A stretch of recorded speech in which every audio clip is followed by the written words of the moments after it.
Hey everyone, it's Fast back with another video, and today I have a single review, and it is going to be the first book from my June TBR, and that is Love Redesigned by Lauren Asher. So Love Redesigned is the first book in the Lakefront Billionaires series. The second book is actually supposed to come out in mid or early June, something like that, so it should be out soon.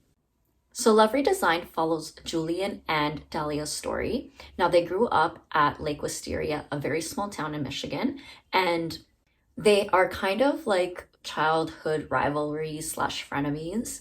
And the reason why I say frenemies is because their families are actually very close friends. So they grew up together, not just because of the small town, but they grew up together because their families were close friends. They also grew up competing with each other a lot. And that's like the basis of their relationship is they don't really do feelings. They are strictly competitive as always. And they just basically bring out like the competitive nature within each other. Okay, so that's like that's their relationship. Now, fast forward to their college years.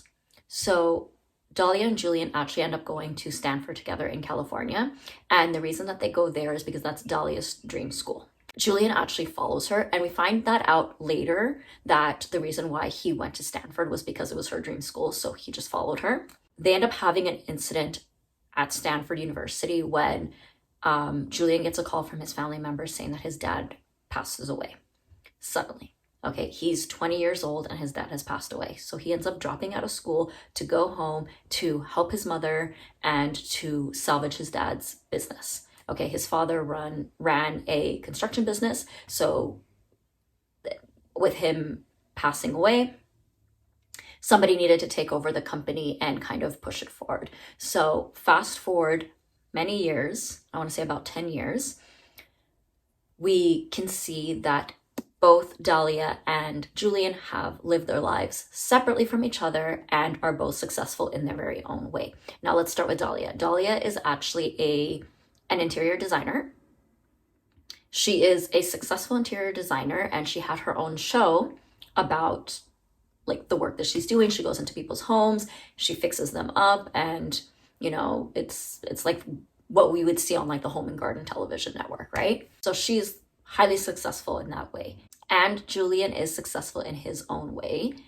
He and his cousin Rafa, whom his parents actually adopted, so he's actually more of a sibling to him, they launched an app and they ended up selling the rights to it or whatever, and it became super successful. They were able to use that money to, grow their dad's business, and now he's a billionaire, or they are billionaires. So again, everybody is successful in their own way. Of course, Julian is like money because he's a billionaire, but Dahlia explains in the book that she is well off. She's made enough money. Her family does not want for anything. And if they need anything, she's got it covered. Okay. So like I said, both main characters are successful in their own way, right? But both of them are kind of in this dullness of life. So Dahlia is having issues because her sleazy fiance broke up with her. And now not only is her personal life in shambles because of the breakup, her career is also in shambles because she used to work closely with her fiance, and they worked on the show together, and his family is wealthy and they were actually funding the projects. So now that well dried up since she's no longer connected to them. And now she has to go home to Lake Wisteria and try to get out of this depression that she's in. And she's really struggling with that fact. She also is struggling with the reasons behind the breakup and some very personal and sensitive topics that is happening to her that essentially puts her into that depression. Okay. And Julian is dealing with his mom trying to set him up all the time so that he can get married and start a family, even though he has expressed that that's not what he wants. He's always seen himself getting married, but he never wanted to have kids, or at least have biological kids, because he's seen the issues with infertility and, you know, the struggles that his parents went through trying to conceive a second child. And he just knows that it's not for him. Okay. And he's also dealing with the grief and the mourning of his father. Yes, it's been 10 years since his dad has passed away, but he never really faced any of that. He was too busy taking care of his mom, taking care of his dad's company, and basically taking care of everybody else, that he just forgot to take care of himself. So you can imagine Dahlia and Julian's issues with each other when they run into each other at Lake Wisteria, and having to deal with the fact that they're seeing each other every day or almost every day, and that they just cannot stand each other.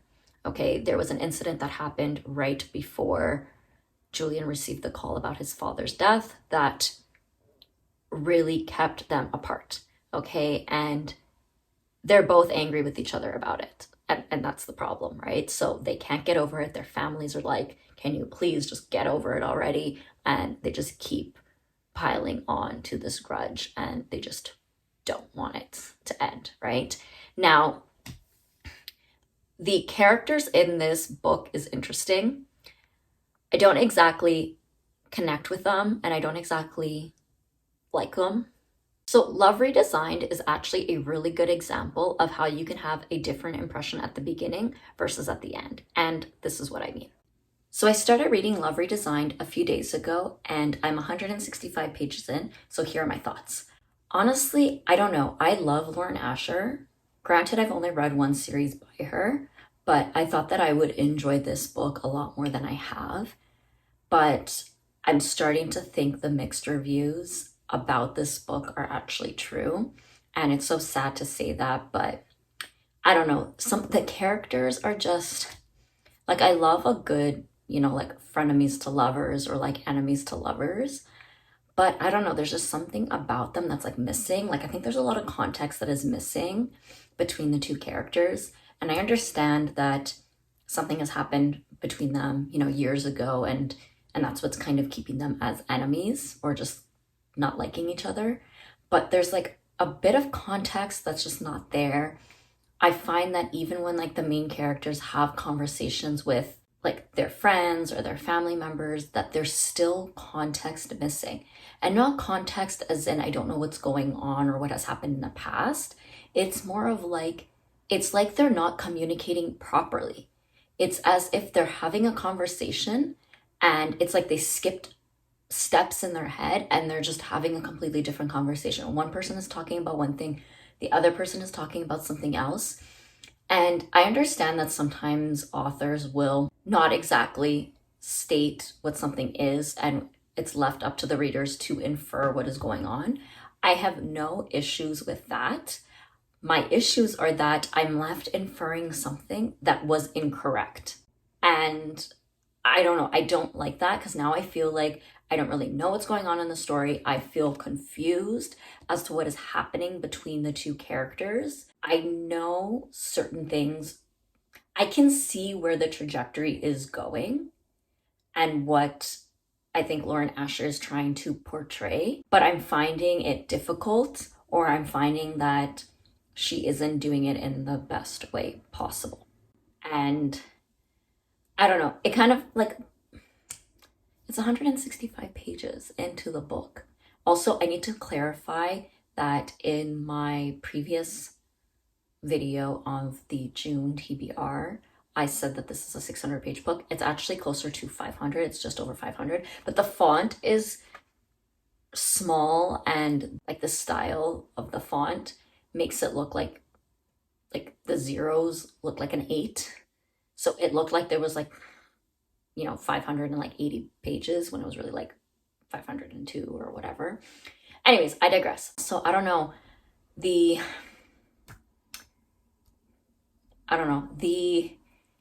characters are also supposed to be 30 or in their 30s. And as much as I love their relationship, like with their family and with their parents, or like specifically like with their moms,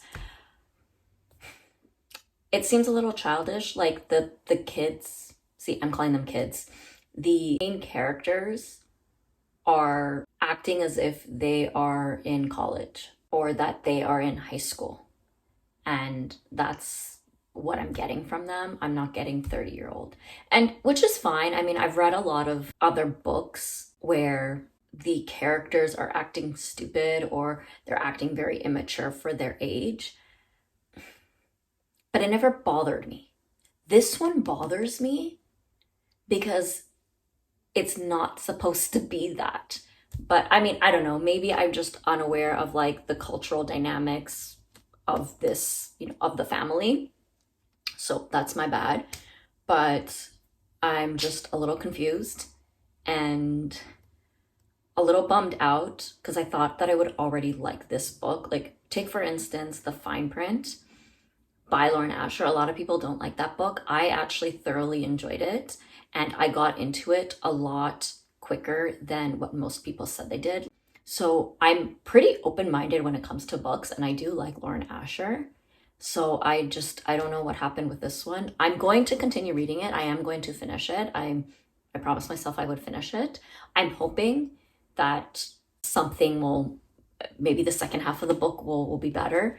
I'm on, like I said, page 165, and I'm on chapter 17. So I've read a good amount of the book. Like, this is how much I've read. Okay, so I believe that's a good indication. Because I've read that amount, I feel like I can have these opinions. However, like I said, I am going to continue, and hopefully something does like pick up or there's better. The characters just seem so forced with each other. Like, there's supposed to be tension between the two, and I'm not getting tension. I'm getting like, these situations are set up perfectly for tension, but the way that they're speaking to each other just doesn't do it. Okay, it's very aggressive and combative, and I don't know. It's very forced, and it's very like, oh, this is what this person should say. I want them to say this in this situation, even though the scenario doesn't call for it, or how it's been set up is not called for it. You're still throwing in these lines because it's like, well, this is what I wanted in here. Instead of rearranging the entire scene to fit that, phrase or wording or whatever it is that you want, it was done backwards. So that's why I have a little bit of an issue with this. And this is so bad. Like, honestly, it's supposed to be like a fun reaction to this, and I'm over here like dumping on it. Okay, well, let's see what happens next. Okay. So one part about Love Redesigned that I didn't mention is that both of them are involved in some kind of real estate, construction, redesign, right? And they both have that in common. So Julian's mom knows that Dahlia is having a very difficult time with this breakup. So she asks Julian if she can work on a project with him. Of course, he doesn't want that, but he kind of uses it as a way to get his mom to stop meddling in his life. So he makes a deal with his mother and says, I will get Dahlia to work on a project with me as long as you stop trying to set me up with all these random women. So she agrees. So he ends up actually finding a way to get them to work on the project together without revealing that his mom is involved as well. And Dahlia is thinking, okay, you know what? I don't really want to work with him on this, but I need a win right now. And if this is going to help me with my career, so be it. Julian's also thinking the same thing too. He's thinking like, okay, you know what? If this makes her feel better, fine. I get to work on a project that I want. It's a win also. Now, I still stand by my initial thoughts and opinions about this book.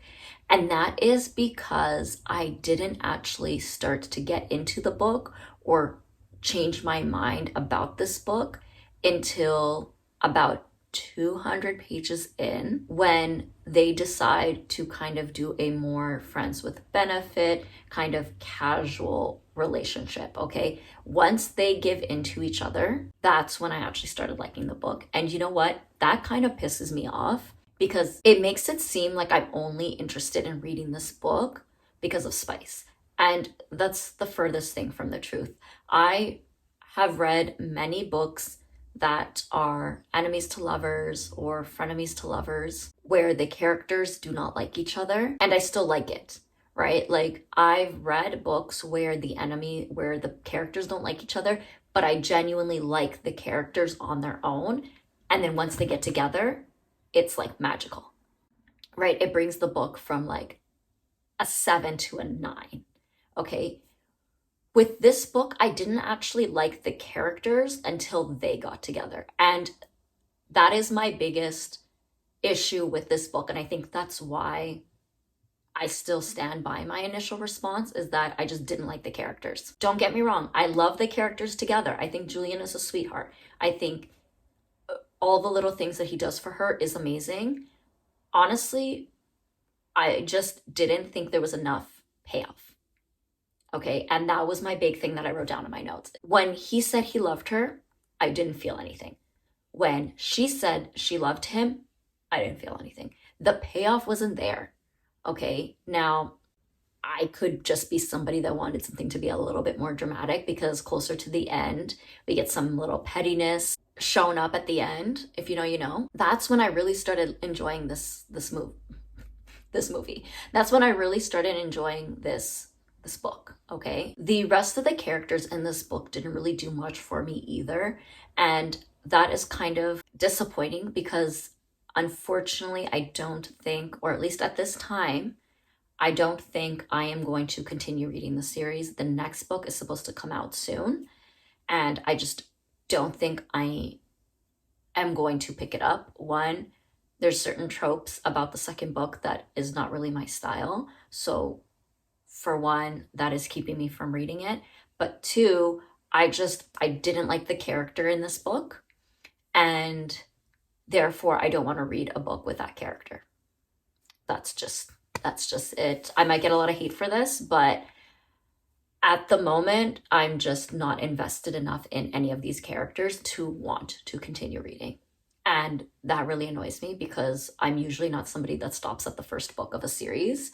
I'm usually someone that would just buy the whole series from the beginning. But again, I am glad I read this book. I did enjoy it. I don't like the fact that it took me so long to enjoy it, but I definitely did. And it was definitely a story where it took my original rating from pretty low to somewhat okay. So it was redeemed, but I don't put it on such a high pedestal as others do, right? So I'm starting to believe that, those mixed reviews really were mixed reviews. Okay. And I was also thinking about a couple other things as to how I think I would have connected more with the story, or what maybe could have been done. And I realized that the reason why the payoff wasn't worth it to me was because I didn't see enough of a journey, which is outlandish to say from a 518 page book or 514 page book, that there was no progress and there was no journey and there was no investment. Okay, that is insane to say that about a book like this. Like, I don't understand how a book this long had everything and nothing at the same time. And I know that's harsh. I'm so sorry, especially if you love this book. Definitely, this is just my opinion. And I did like the book. I just didn't love it. Okay. And the payoff wasn't worth it because I didn't see any progression in the characters. Julian can be argued a little bit that he has his progression. Julian really steps up and confronts his own demons because he knows that it is preventing him from moving forward with Dahlia. So he does make progression. Dahlia makes a progress too. Don't get me wrong. Her depression definitely wanes by the end of the book. But I could be ignorant to how things are because I have never experienced anything that she has. But I would have enjoyed at least maybe one scene with her and her therapist. She keeps talking about her therapist. She keeps talking about how if only her therapist knew what she was doing, she would, they would say this or they would say that, or they would have a field day. And I'm like, why didn't we get at least one session with that to where we can actually see Dahlia and hear her progress and hear the thoughts that she's admitting to other people? And maybe from there we could get more of like her backstory or her context, or just, really dig deep into what is going on with her. One of the things that I would have loved to see with her progression, at one point they say, or she says, that she's not been herself. I don't know what herself is. She says that, oh, I'm starting to feel more like myself and I'm starting to act like myself and look like myself when I'm back home at Lake Wisteria, and that in the last 10 years I was just a shell, and that I was doing whatever my boyfriend and his family wanted me to do. We didn't get any explanation or any description of how she has changed and how she slipped back into her old self. I didn't see any change from the beginning to the middle or when she was saying this. Like, I don't know what she was like with him, with her ex. We didn't get that. And that could have been something that was brought up in her therapy session to emphasize that she has changed. And maybe there could have been, somebody else, maybe Julian or her mom or her sister or somebody else bringing it up and saying, hey, you know what, since you've been back, you've been more like yourself. You used to do this, you used to do that, and now I see you picking them up again. And before, I never heard you do them, right? Like, I needed something like that. I just needed a little bit more. And I think if we had gotten that, and if we had gotten maybe just a little bit more context, or maybe just a little more contrast, then the payoff would be worth it. Because I feel like we were always in this "we love you" stage. And when they finally said that they loved each other and that they admitted their feelings for each other, I was like, yay! I knew it was happening. There was no surprise. And the reason I say that is, obviously these are going to be very, predictable. But I've read a lot of romance novels that are predictable, believe me. And this was just, I have no problem with predictability. I just needed a little bit more back and forth. That's just what I need. I just need a little bit more back and forth. I just need a little bit more progression. I needed to see her struggle a little more, and I needed to see him kind of struggle a little more in order for me to put them together. Now, again, I'm actually okay with the way that Julian was written for the most part, and I think it was fine because we knew he was in love with her from the very beginning. Everyone says it, but I love his little gestures to show her that it's always been her for him. Like him being petty at the end to defend her, love it. Him showing her the list at the end, love it. Him, everything that he's done with the house and like his gift, everything that he has done himself to progress so that she will take him seriously is everything I love about him. But like I said, if I had just gotten maybe a little bit more from her, I think this story would have been a 10 out of 10 for me, honestly. And it bothers me. And maybe it's like a small town romance thing. Maybe that's what it is. Maybe I'm just a city girl with this small town romance and I just don't get it. Maybe I just cannot connect to the characters because they have small town tendencies that just would not fly for me. So, I don't know. Her ex in this book is actual trash, like literal garbage. Like, in my opinion, he did not, I needed more from, like the pettiness that they had at the end. Yes, it was done in a classy way, and I actually do love it. Like, I actually do love the way it was done. It was very subtle and discreet, especially since they were at a public party, and, you can't be acting like that in front of people. But I still think he deserved more than what he got for everything that he put her through. But I mean, it is what it is. So I ended up giving this book a 3.75 stars. Now, I don't usually do like points in books. I'm usually pretty good at keeping them to like full stars. However, with this one, I could not give it 4 stars. I was originally going to give it 3 stars, which didn't feel appropriate for the way that I do my rating system. And 4 just seemed too much. So I was teetering between the 3.5 and the 3.75 mark. And I really think the reason why I did it as a 3.75 was because I really enjoyed the ending, right? Like I said, the second half of the book I really did enjoy. So that's kind of why I bumped it up. Now, I do my official reading or my reading challenge and tracking on Goodreads. Now, I know it's not the greatest app and it does not actually allow for, you can only do whole star ratings. So I did put it at a 4 because I felt like 3 was too low. So like I said, my actual rating is 3.75, but it is a 4 on my Goodreads. So that is my rating system for this book. Now, if you guys are interested in how I do my rating system of my books, just leave a comment down below and I can always do a separate video on that, okay? Now that is the end of this video, and I hope you enjoyed my very honest and raw opinions about Love Redesigned. Now, I hope this doesn't de-influence you into, not picking it up, but I would just say that, just do your research a little bit on this book and see the reviews and see if it has, things about it that you really do enjoy. I've seen so many people say that they adore this book, and I've seen so many people say that, it just wasn't for them, and that is okay. It is okay for this book to not be for me. Now, I am going to keep this book. I've decided that much, that I'm going to keep it and that I might try to reread it at some point down the line. I don't plan to get rid of it just yet, but I don't plan to continue the series as of yet. So we will keep y'all updated on that. But this is the end of this video. I hope you did enjoy it, and I hope you guys like, subscribe, comment, share, do all of that fun stuff, and I will see you guys back with another video. Bye.